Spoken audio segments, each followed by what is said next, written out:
From the beginning of Montana's distinctive yet troubled history, the Treasure State was dominated, both economically and politically, by powerful outside interests who shipped in capital and bought control of the state. Historians tell us that as the Anaconda Company and its friends ran Montana, economic and political power flowed out into the hands of distant capitalists and corporations. Policy was determined in far-off New York City, and control of the press was rigid. Anaconda's corporate dominance in Montana's political affairs was unique in American history. For its first 75 years, Montana was a one-company state. But then big winds of change roared across the Treasure State. Between 1965 and 1980, Montanans ripped off their copper collar, transforming Montana from a corporate colony into a free, modern state. The people finally controlled their own destiny. The pitched battle between the people and the established power structure was not easily won, but fired in a crucible of change. A new Montana was born. Join Evan Barrett and real history makers of the time as they shine a light on this remarkable era. Welcome back to In the Crucible of Change.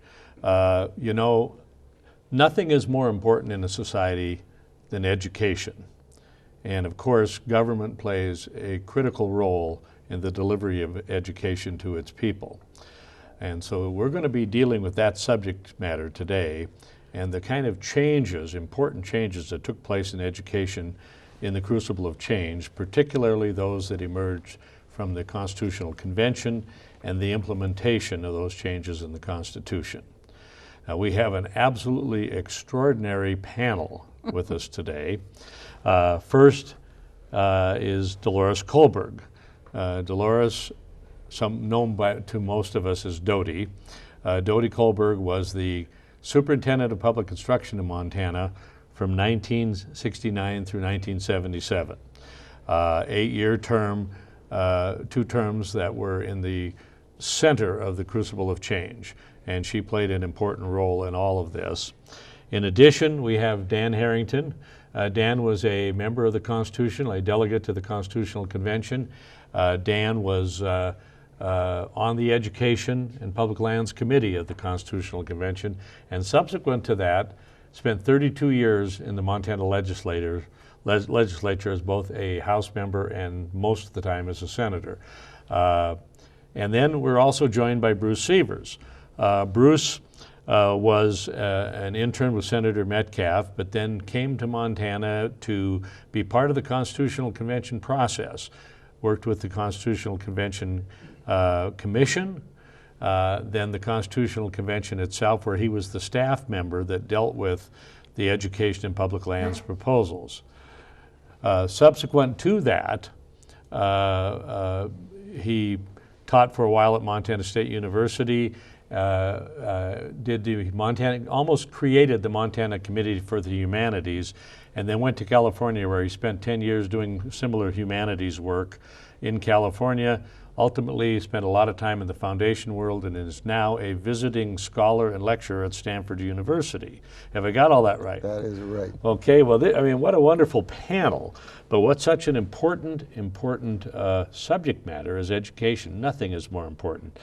And a lot of changes took place with the Constitutional Convention related to the governance, the financing, the equity of education, Indian education for all, and how we financed education as well, that have made a big difference in Montana over the years.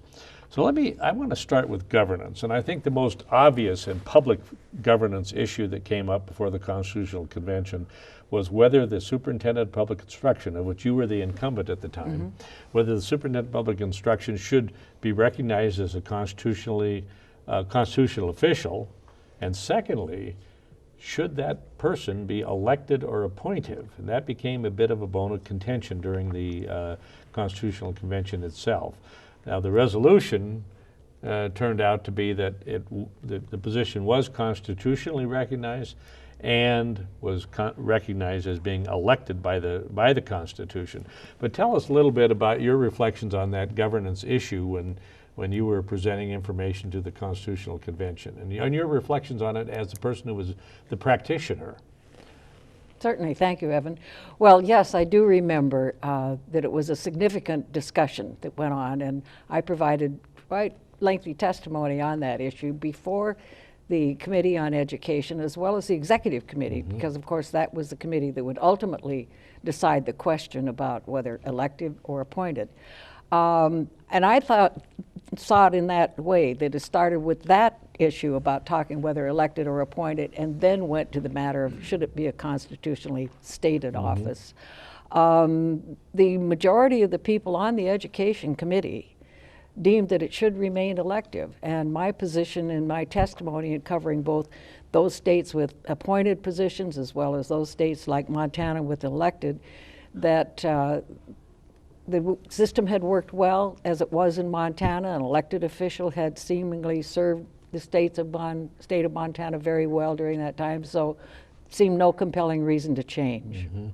Now, the Education Committee, of which Dan was a member, a strong majority of that committee felt like an elected official was the way to go. Correct. However, the jurisdiction over the question at a committee level was with what was the Executive Committee, which dealt with the executive branch of which the superintendent is a part.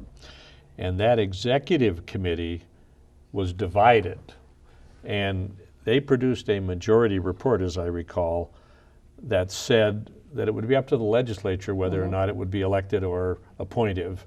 And a minority report was created, signed by only 2 members of that committee, that said, no, the position should be constitutional and should be elective.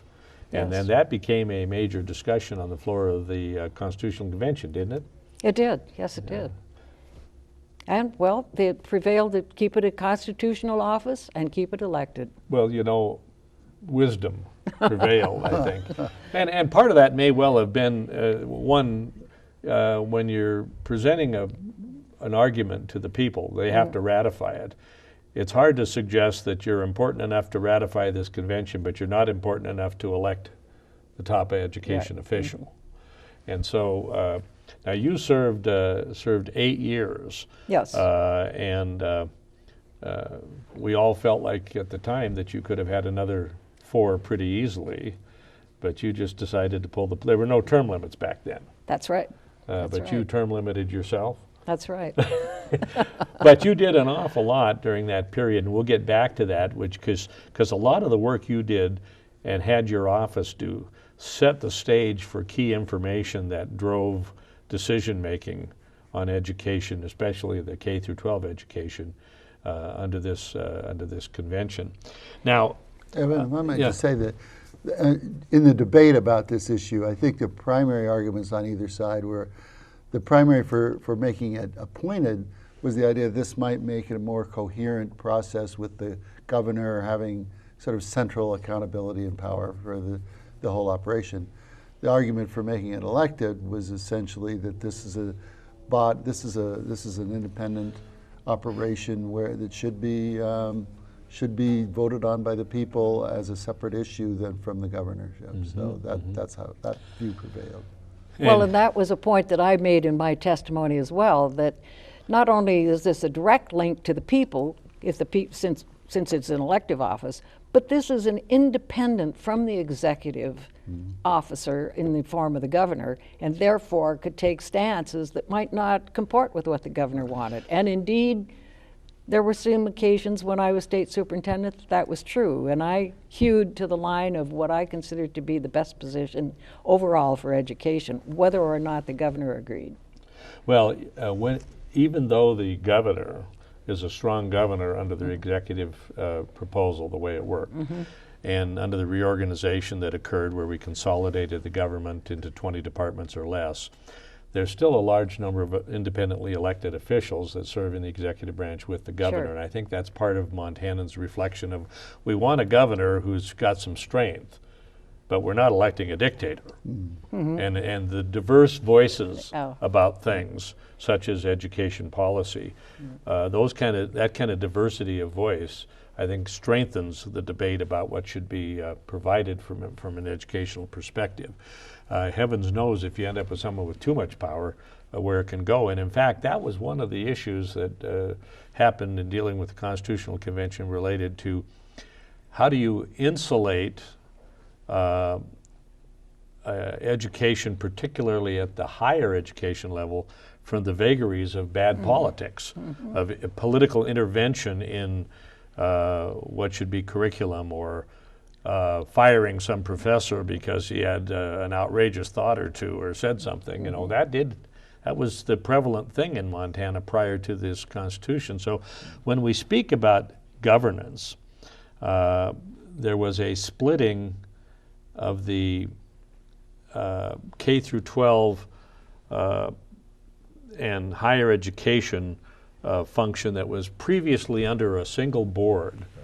Now that board, Bruce, in your studies, that board pretty much spent most of its time on Regents activity, Exactly. and not enough on K through 12, did it? That's right. It was essentially a quasi board of regents that didn't spend a lot of time and energy on the K-12, and there was a sense that K-12 was, deserved more, and that there were very different kinds of issues that applied to the whole state public school system versus the university system.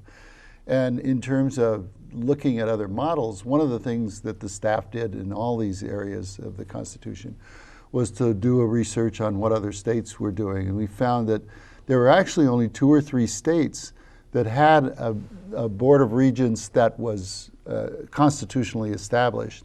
I mean, a lot of states most states had separate boards of regents from the public education, but hardly any of them were in the Constitution.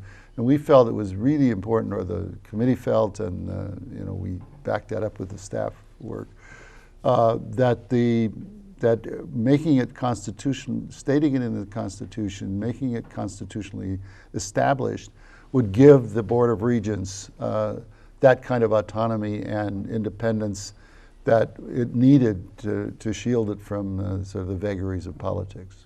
But at the same time, K through 12 needed more attention. Right. So it got its separate board that could attend to it, and since a lot of the K-12 operates locally anyway, it's a very different kind of governance and power relationship than with the statewide universities. I might mention that stacked there in front of you is a rather amazing document that we always keep thinking about, how when the Constitutional Convention Commission had staff people who did research ahead of time, so that when the Constitutional Convention delegates came here, they weren't just operating out of the blue on something, that they had documentation and background information. And there were amazing thorough studies, and that particular is a 250-page, it's virtually a book. I apologize for that link. That documents all this information that was very helpful, I think, to the committee. And you can not only find it online, but you can get it on Amazon now. It's kind of a book. It's amazing, because when it got out, this was the final report produced. I'm not sure why I took longer than others, but it did make it, and didn't. I think by that time we'd run out of covers, so it went out just sort of Xerox. But then finally, later on, it got its cover, and it actually is available on Amazon. I'll just say about the staff. It was an amazing group of people. We all felt very lucky to be connected at the time, and everybody on the staff was in their 20s or early 30s. I was 30. I might have been the oldest staff member at the time. And it was kind of a wonderful experience for a year for us all to come together and have the resources to do the research. Well, as much as possible, we're asking staff members like yourself to participate with your memories of these things as well. And but I think that that document really helped the Education Committee move forward. Now, but let's continue on the governance issue and at least clarify the net effect of what happened. We did have an old board that was predominantly Regents University oriented, was giving kind of a short shrift to K through 12. And so based on all the work of the committee and your analysis and everything else, and testimony, there was a split board. And boards were split. And the independent regions, we'll talk more about that independence in a second, and a separate board of public education. Right. Was created. And that board was appointed by the governor, but they were to work hand in glove with the superintendent of public instruction, elected official, in providing for what education ought to be in Montana K through 12, or pre-K through 12 apparently now. Indeed, yes. We're doing a lot of that yes, now yes. too. So how did you feel about that breakup and that split? Is that I was a firm advocate of creating two boards, so that there would be the one board, that would address, K-12 and pre-K, and another board for the regions, precisely because of what you said, Evan. And there was frustration not only on the part of myself and members of my staff to, keep attention on the issues that we felt important having to do with public schools, accreditation, certification, and all matter curriculum. But then some of the members of that board as well felt the same way. They felt that, we were rushing through the agenda for K-12 at that time, and then, let's get on to the important business of the regions. Yeah. So, yeah. And there didn't seem to be a lot of, not a lot of opponents to that notion, although ultimately the people who thought, oh, gee, we're going to separate K-12 from the university, and so how are we going to have communication and coordination? So let's create this combined board that we'll now call the State Board of Education, in which the Board of Public Education and the regions would from time to time meet, and which I felt bad that the press started, and maybe some others as well, calling the super board, when there was really nothing super about it. Now, and so what came out of this was a third board.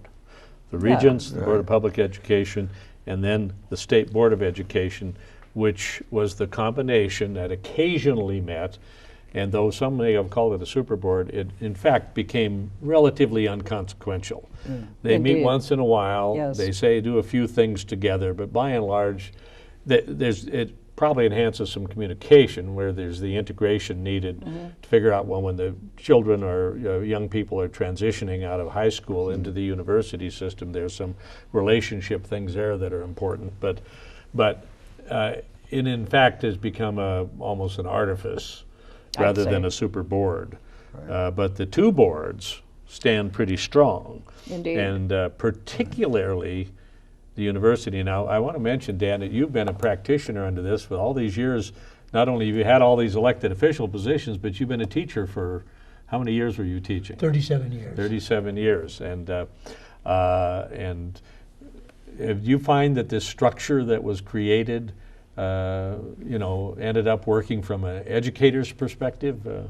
Oh, definitely. And probably one of the most important parts when we got into this discussion was where were we going to put, in other words, who was going to have the power, the Board of Education or the Board of Regents? And they felt that by separating these two groups, that they would set their own style. Right. And I felt that was so very important because there were some problems that were going on in education across, as far as these two boards working on this.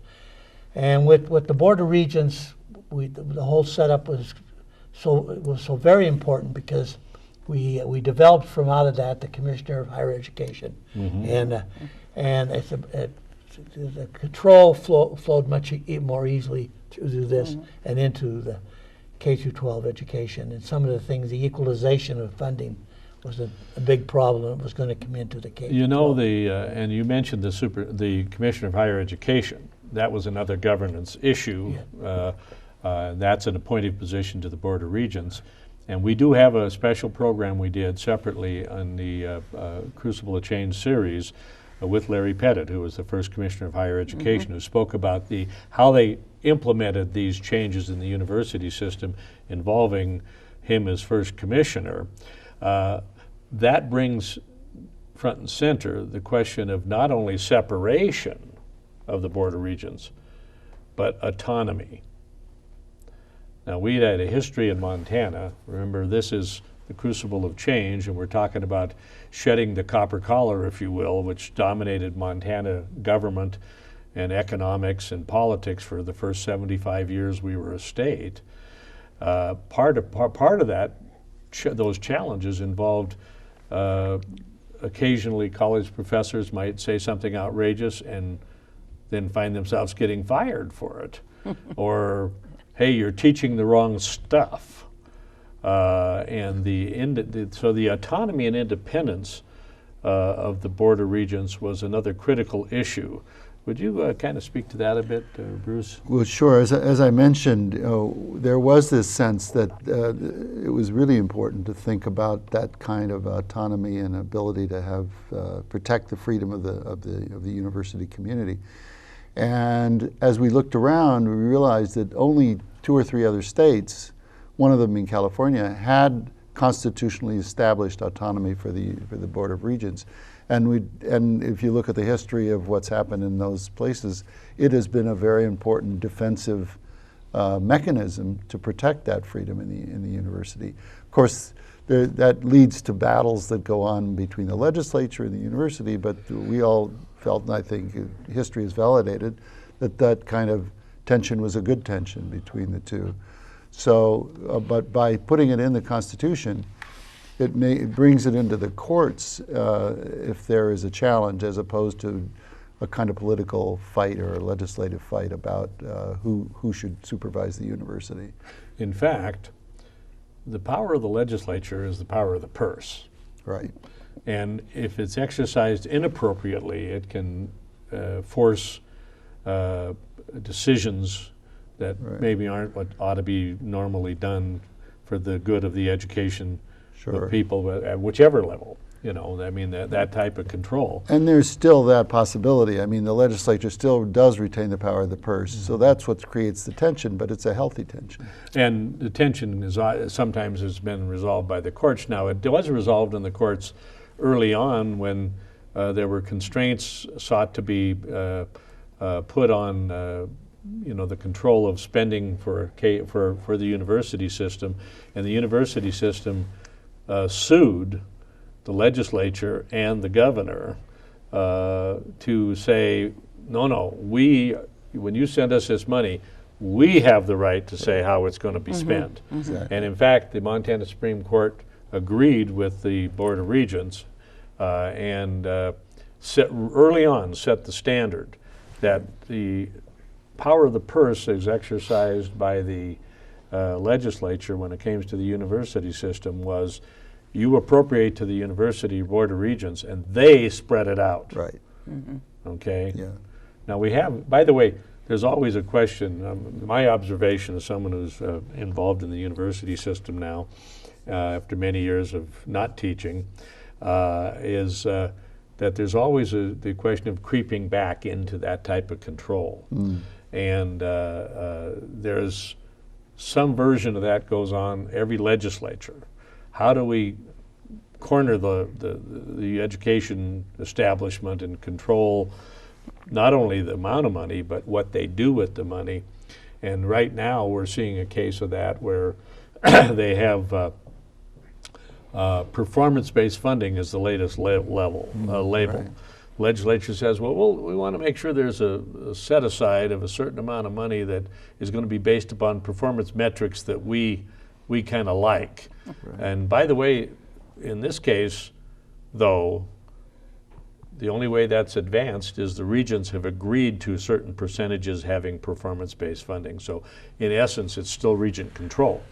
Sure, and it's a negotiation. I mean, clearly, the legislature and the governor can always cut the budget as a whole and use that as a threat to the university system, even though they can't intervene in individuals, but indirectly they can sort of by threatening the entire budget.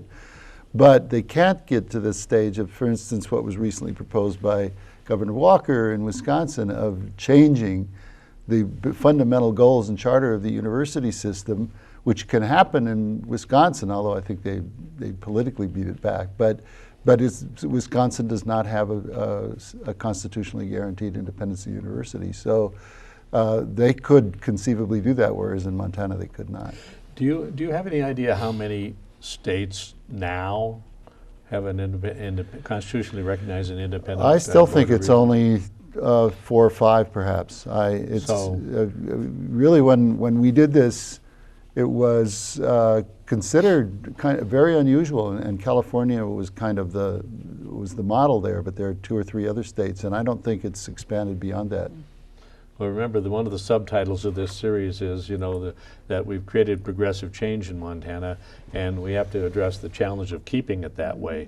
And there's always an effort to see a retrenchment, a return to, rather than the people's voice being strong, the voice of the powerful, the economically powerful being dominant. But the Constitution has become, in so many cases, a protection from both the powerful having too much and also the vagaries of the legislature always saying, well, we got to save some money. Let's just carve up education. Now that had been the pattern prior, but there was some interesting language that came out in the Constitution about equal opportunity for education and the equalization of funding, being able to properly fund education. Could you, and by the way, when they said there should be an equal quality education for all, guaranteed, isn't that the language that came out in there? Equal educational opportunity. Yes, but that does not necessarily mean like equal dollars all across. Right. But what is an equal education? What is a basic education? That's a big question, because certainly you can't write the details into the Constitution. Dodie, were you ahead of the curve on that a little bit? Well, trying to be, yes. But what resulted after the Constitution was adopted is that the legislature that was supposed to fund equitably a basic quality education in Montana said to the Board of Public Education, we need to have a definition of what is a basic quality education. And the Board of Public Education said, well, Superintendent Colburg, would you take this on? And I said, gladly. And using monies that were available under the wonderful Elementary and Secondary Education Act, members of my staff put together a study involving widely publicized and attended meetings across the state with all kinds of people, educators, members of the public, and produced and delivered to the Board of Public Education this interim report. A colorful document. Well, noticeable. Right. Yeah. And as you can see, it says an interim report, basic quality education for the Board of Public Education, State of Montana. And it is not a simple, pat description. Actually, what basically it ultimately said that, it talked about some of the, not so much talking about the equitability of funding, but what the basic quality education would be. But this guarantee, which then is implemented by the legislature, and all the principles that are in here and are in one way or another have become embedded somewhat into the process. True. The courts have become the vehicle for adjudicating whether or not the legislative branch is falling short of meeting the constitutional provision. And in fact, it's the courts that have held back and have repeatedly said, stop, you're not doing enough. You're short-circuiting and short-shrifting, the educational monies. In the legislature, you had to deal with that an awful lot, Dan, over the years. We did, and right from the start, there was always attempts made to reach this level of quality education. However, under the new tax system that was set up in the Constitution, it provided more funding, but the funding was not being spread across the state into these different districts. And it finally came to a head in 1989 when the courts ordered the fact that the state was not providing a quality education, that we were went into special session early in June of 1989. And in that period, we worked all the way. We thought we would be through before the 4th of July, and we did end up. And Governor Stevens was the governor of the state of Montana at that time, and he vetoed most of the stuff that had gone on in the first part. So we were back after the 4th of July.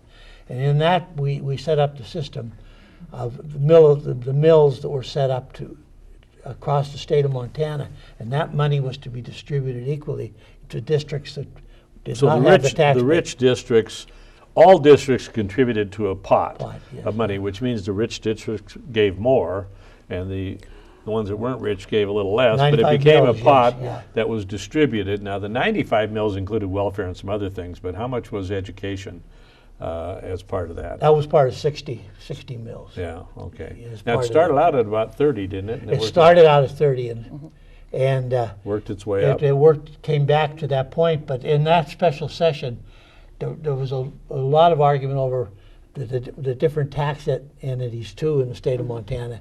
And the governor at that time decided that he didn't want some of these areas, so that there was a real shift as far as the tax money was concerned at that time. But what we did come out with for the first time, one of the things that had happened at this time is some of the school districts kept their budgets down, and the way they kept their budgets down was they would turn they would give each district would, when a teacher reached tenure, would dismiss that teacher. And so they always had younger teachers in the system. Keep the payroll down. And they kept the payrolls down. And one of the things that happened at this time was to try to prevent that from happening. And so we did have an equal. Prevent it in the sense of if you could be provided adequate resources, you don't have to fire good teachers just because they might get tenure. Right. That was the product of providing more money from the state of Montana. There's always the local tax base. Yeah. Well, one of the things that had happened ever since the old Constitution was in these counties, they had always had a problem with funding, with money. That was one of the big reasons why the new Constitution came into existence, was revenue. Revenue became a very important part of the state of Montana. The shifting of the revenue from the local governments, from local counties, back to the state of Montana with the Department of Revenue, especially property taxes and so on.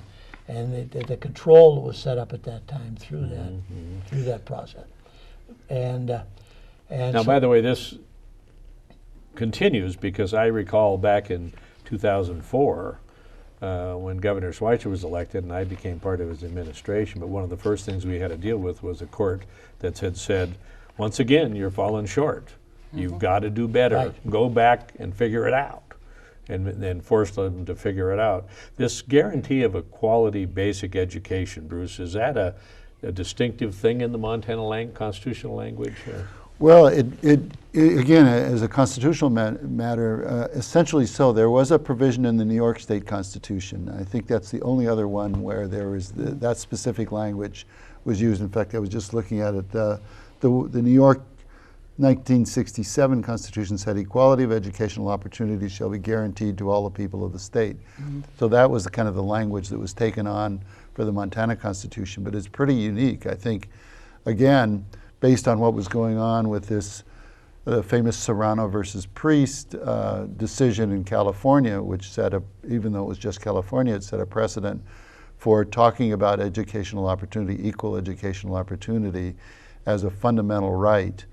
And that because of what was going on in the change in Montana, the opportunity through a constitution to embed that in the Constitution like it was in New York was seen as a really kind of unique opportunity to make sure that was established as a principle that the state had to live by and that the courts would interpret accordingly. Indeed. Well, and the Serrano Priest case was real impetus, I think, in a number of ways, too. To address what was inequitable in Montana school finance. And as a matter of fact, my office had conducted a study with the lengthy name called A Study of Basic Educational Program Funding Methodology in Montana, which was provided to the Constitutional Convention in January of that year. Right. And we could see by that extensive study that with school districts at one end of the spectrum and the other end of the spectrum in terms of their particular, wealth or mills, the disparity could be 10,000 to 1 between districts, which is just extraordinary. So Serrano Priest was certainly an impetus to do that. And then what the Constitution said, saying the legislature shall fund and distribute in an equitable manner to school districts the state's share of the cost of the basic quality education in elementary and secondary schools. There's often a debate about how much is the state How share, much but is the state's nonetheless, the share? Constitution says it's got to be done that Gotta way. be But done. one of the things that has always been part of the legislature, and it's probably occurring right up there right today as they go through as they work to come to a conclusion of this legislature, as far as school funding is concerned, that everybody that's ever been a chairman of the Education Committee or of the Appropriations Committee are always looking to find out what is a basic education. In other words, so this argument will go on forever. And I know this book has done a great job that Dodie had here. This book has done a great job of pointing this out. But with people that don't want that extra, they think they're going to come up with a better discovery of what a basic quality education is. Well, I think when you're trying to save money, your definition of a quality education is always to do less. That's exactly right. Well, Now, Dan, excuse go me. ahead. But Dan, I don't know what's happened recently because I haven't been paying that much attention, but for years, we know they pass all kinds of things through the legislature and wait until the last to fund education. It's sort of like, well, how much money do we have left? The foundation program that was enacted in 1949 set, the state's share of what they would contribute, what would be contributed to the elementary and secondary schools of Montana. And in 1949, it was funded 100%. 100%. And then it slipped a percentage here and there and there Starting and there in and there. 51. Well, immediately after Yeah. 49. Yeah. And So you get the erosion of the thing. absolutely. And it's always a challenge. I think by the time the Constitutional Convention met, the differential, or the late 60s, the differential was like about a 23%. well, and as a matter of fact, when you're mentioning that, the governor at that time, Forrest Anderson, he'd call me up and say, well, Dode, what are you going to need for education this session? And I said, well, what's needed and what will result is probably two different things. But, Governor, if the state were to live up to its promise to fund 100% of its share, it would take a 23% increase. And So he said, of course, that's never going to happen. Now that erosion is the constant battle. Yeah. I will say this, that it's just my evaluation of it anyway, is that what happened here in terms of both an equal opportunity guarantee and equitable funding references in the Constitution have obviously, despite the tension, served Montana well. And that's shown in the product of Montana's education. I think one Montana of the, students do well. The whole system seems to be working pretty well that way. But I always use this kind of in a comparison. One of the parts of the Constitution says the people of the state of Montana are entitled to a clean and healthful environment. And then we have a debate, what is a clean and healthful environment? And so we go back and forth. But I think by setting this precedent so high, which we have done, I think that has made this one of the finest constitutions as far as this country has enjoyed. Well, I think it's always helpful to set a higher bar than a lower bar. yeah, yeah. And again, We don't want to go into the least common denominator, without the change in without a constitutional protections, though, erosion is so easy, and it makes it at least tougher for people to want to balance the budget on the backs of education, and the courts have been the enforcer of that. Absolutely. There's always a right to have a constitutional amendment, but that's a lot harder to make happen than just a legislative vote. A good example of that is that in the mid-1990s, there was an effort to take away some of the authority of the Board of Regents that had been granted in this Constitution. Dan, you were part of the legislature. That amendment went through, and tell us about it. It went to the ballot. In other words, it was they went on both sides of the aisle on this. There was people on both sides of the aisle that were wanted to take away that autonomy to the university system, and it turned into quite quite a battle, but it ended up that they did get it on the ballot. But the people of Montana decided that and by a healthy margin, that they wanted to stay with the autonomy to the university system, which I thought was great. And I don't look for that to happen again anytime soon, because the people kind of got burnt that were pushing this because they thought this was the way to go as far as the university system is concerned. My guess is the body politic of Montana basically said, we trust constitutional language more than we trust the legislators elected every 2 years. Exactly right. Because you never know what's going to happen in that 2-year cycle. Indeed. And politics is politics. What people will cut budgets and do what they can to get elected the next time. So I think the trust, there's a lot of trust in the language that's in this Constitution, which is, I think, one of the strengths of the Crucible of Change period was it happened to be a convergence of a lot of things, including this big time, this Constitution that then embodied so many magnificent changes and protected them by the Constitution. Not easy to make those changes. I would hate to try to do that in this day and age. Yeah. Right now, I would hate to come back and have to go through this process, because it's a different, I think it would be a different story right now. I agree. Yeah. Well, times change, but the Constitution, maybe it's fortuitous that it was written during this particular period, but it has held things to Montana together very well for many, many years.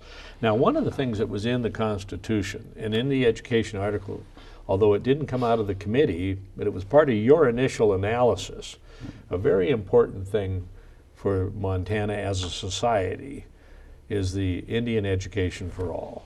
Can you speak to that? And you addressed it as well, so let's talk about that a little bit. Yeah, and again, as this period of history, there was a rising awareness of the fact that Indian children especially had not been served well by the education system, and a real concern that their cultural autonomy and cultural integrity be preserved. And that was just a sort of growing awareness in society. And so it was one of the topics that the committee decided to take on, and we put it in the information on it in the research materials. And there were really 3 different pieces to that. One was just the basic educational opportunity, making sure that especially Indian kids who had not had adequate resources and so on for a long period of time were well served. Second, that there was a kind of cultural integrity that was able to be maintained, so that there was an awareness and a concern about specific content of education that related to the background of Indian history and culture. And then actually an interesting third offshoot that wasn't really sort of directly intended by at least in the original discussions, was a broader awareness of Indian culture and education by the whole state. And I was interested to hear last year Brian Schweitzer, the former governor, taking this on as a major concern of his, that this attention to the history of Indians and the history and the culture of the Indian peoples were well known not only among the Indian community, Indian kids, but this extended to the entire state. And in fact, as part of that administration, I would say that one of the great points of pride in that administration, of the Schweitzer administration, was the Indian education for all, and the recognition of that Native Americans are Montana citizens who can come right in the front door of the Capitol and be involved in boards and commissions and executive appointments and everything like that. But to make the point that, you often had said that the wheels of justice grind slowly but exceedingly fine, Right. I mean, think about how long it took to actually take the constitutional language of Indian education for all, and it actually didn't get fully implemented until after the 2005 legislature. When Governor Schweitzer was there, notwithstanding the strong support. Now, you supported that big time at the convention itself, didn't you? Well, absolutely. And as a matter of fact, a member of my staff, Earl Barlow, was employed to be the Indian education supervisor in the office, to start laying the groundwork for addressing, the education inequities in in terms of our Native Americans. And then another staff member was added. So we started working even in advance of the Constitution to address the issue of, the neglect of Indian education, and to start trying to build some curriculum and materials and all kinds of other things as resources. And I must say that it's a great joy to see Denise Juneau, our current superintendent of public instruction, an Indian in her own right, who has worked so magnificently in extending the Indian education for all, and also in conjunction with her Graduation Matters effort. She's the only, I don't know if she's the only Native American or just the only female Native American statewide elected official in America. That's true. And it's a distinction Montana holds, which it recognizes the important role that Native Americans play in our culture and our society. So she has the distinction of being the first, Native American to be a chief state school officer. I had the distinction of being the only woman chief state school officer at the time that I was elected. Wow. So I would go to meetings of my peers around the United States, and they were all men. Now, Dan, one of the big supporters who came before the Constitutional Convention for this was Bill Christensen, who was just then who was at that time a senior legislator, but he was from the Hardin area, so he recognized the need. Right. And Bill, a great gentleman, was one of the big supporters of pushing this thing, wasn't he? He was. Yeah. Bill did a great deal, and of course, it was just the right time and the right type of the group as the convention.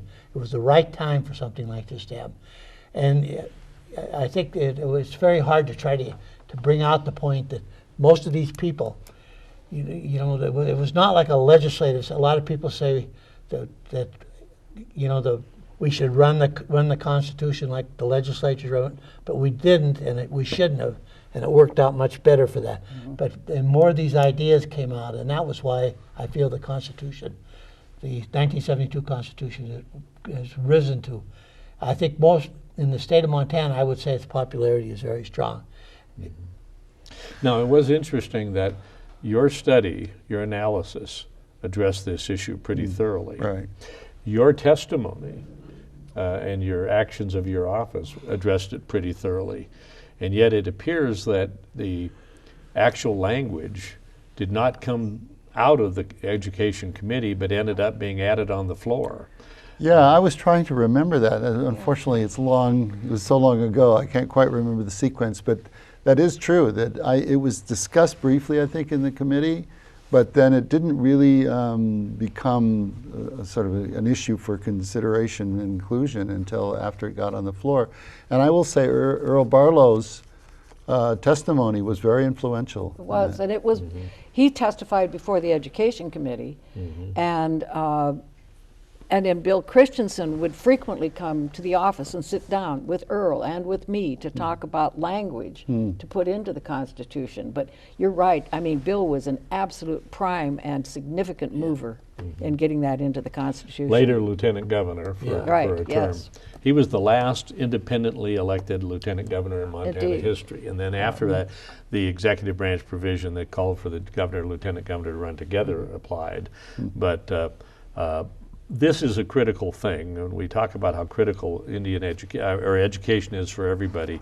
And of course, obviously, it was critical for Native Americans, but it was a cultural issue of great importance for Montana as well.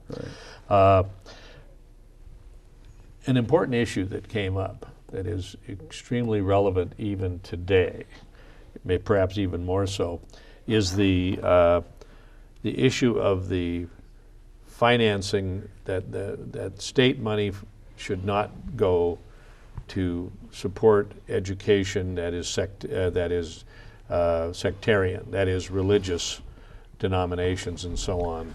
Why don't we speak generally to that, and then we'll go specifically to Section 6 of the Constitution, which does specifically address that issue, but in a broader sense, that was something that clearly was in the forefront of your analysis and your thinking, and that went into the constitutional thinking. Right. Well, it was, again, one of those issues that was floating around in those days. I mean, you were talking about a kind of progressive change period in Montana history, and I think that was another one that was being considered, is this relationship between a broadly public education system, purely public education system, and more segregated in terms of ideology or background education that would come primarily out of religious communities, because schools that were private schools tended, in Montana at least, to be religiously connected. So there was concern that there should be this principle of a broad public education that citizens of the state should be exposed to and have the opportunity to have a broad public education, was fundamentally the primary principle to be pursued, and that public money should be exclusively oriented toward that purpose, even though recognizing certainly there's a right to have independent religious education if you choose so, but the concept was this should not be a public priority. There was a lot of pressure at the time in the Constitution Convention because the Catholic school system at that time was under financial assault. There were a substantial number of Catholic schools that went under. Today, when you look at it, the Catholic school system, those that remained, have become actually financially very strong. Notwithstanding, I'm sure they have challenges every day to meet what they need, but they're much stronger than they were. And there was a period of great losses in the Catholic parochial education system, and a lot of the pressure for change occurred then out of that. But unless I'm mistaken, the concept of the public money only for the public use was actually, in this case, a continuation of the language of the 1889 Constitution, That's was right. it not? It had already been established, and the question is, should that be changed? And so the general arguments were around, should you open that up or not, or what's the danger in having money then flow in one way or another? It could be indirect, could be for textbooks or whatever. And it was also a long-standing discussion about church-state relationships in the U.S., and this was sort of also happening. There was this dialogue about and lots of court cases, could public money be allocated for sectarian purposes? And the general direction of legal thought and evolution at the time was that there should be a clear separation, a clear kind of wall between church and state, even though that can get permeated in one way or another. But that was being upheld, especially in the education arena, by having a clear separation of funding. The words of the 89 Constitution were clarified and put into the new Constitution, and it was the feeling of the committee, and it was a very strong feeling.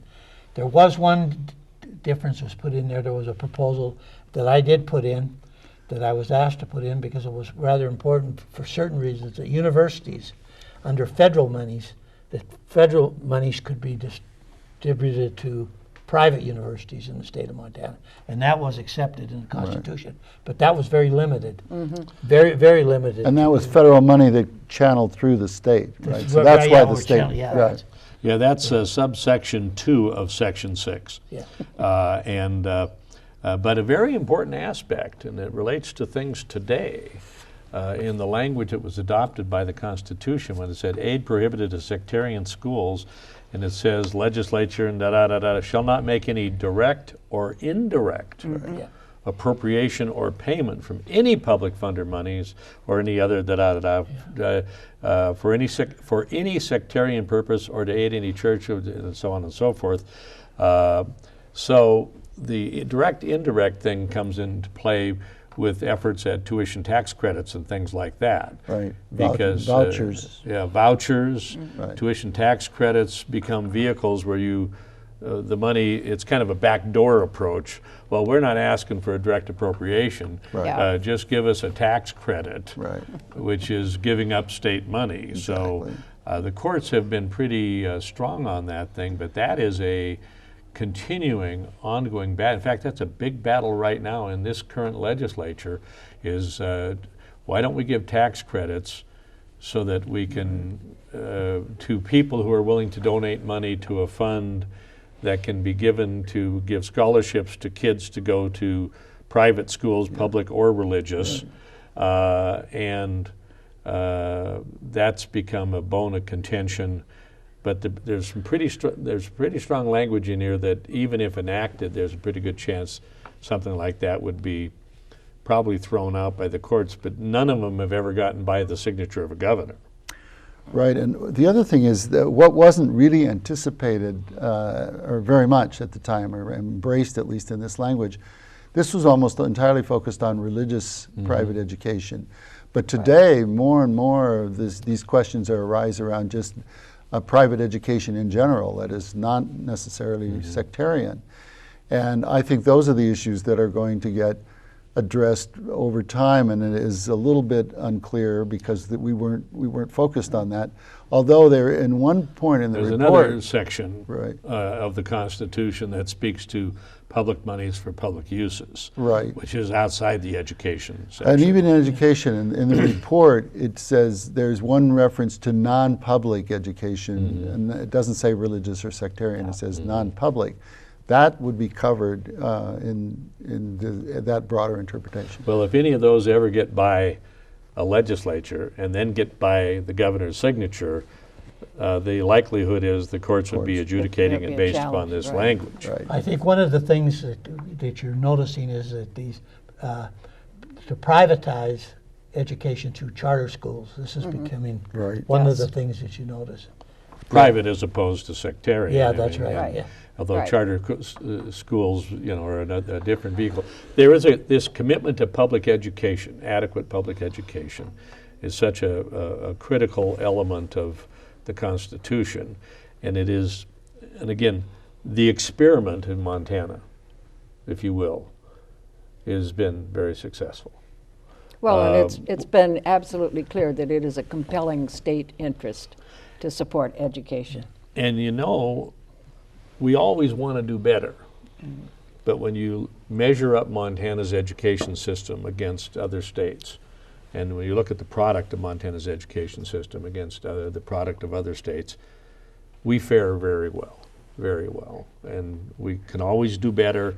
But for those who beat the drums, usually among the top 4 or 5 ranked states in the nation. But for those who beat the drums and say, we have a terrible education system, we got to all get off and do this private stuff and do this religious stuff and everything else, the truth of the matter is that's not the case. The proof's in the pudding. Now, we're quickly wrapping up, but to kind of summarize where we are, and thank you, you've been a wonderful panel. You have so much knowledge and information and experience. It helps to reveal the importance of this thing constitutionally and in real practice in the state of Montana. Through the Constitution and its implementation, we've been able to have a strong governance set up that involves an elected superintendent, a separation of the regents and higher education from K through 12 in terms of policy, a autonomy of the Board of Regents because of what that means, the ability to have recognition of the cultural and educational importance of Indian education for all, the guarantee of equal opportunity for education for everyone within the state of Montana, constitutionally guaranteed, a reference to equalization of funding to provide equal education through money as well, and the separation of sectarian education from public education.